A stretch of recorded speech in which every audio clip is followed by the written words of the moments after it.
dolanmazını yine kayınıp çağırıp değiller. Her gün beni başım çiğtap söyürdü. İçim kalkıp körpem bağlam diyerdi. Oynamamı komşu dostum gelirdi, gelirdi. Çağlık yıllarım nerede kaldı? Oynamamı komşu dostum gelirdi, gelirdi. Çağlık yıllarım nerede kaldı? Ah kaldı, nerede kaldı?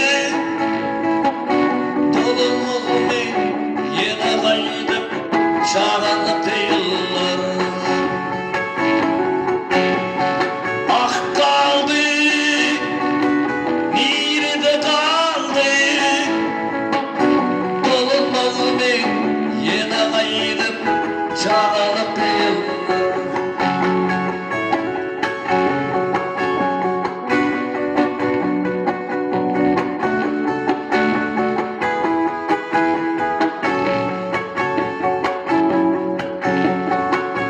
Ondan beri geçe yıllar geçiptir.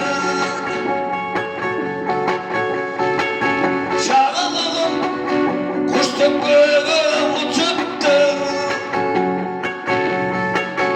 Benden arasını esli açıptır, açıptır.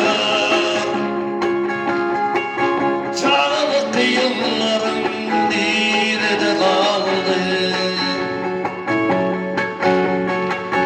Benden arasını esli açıptır, açıptır.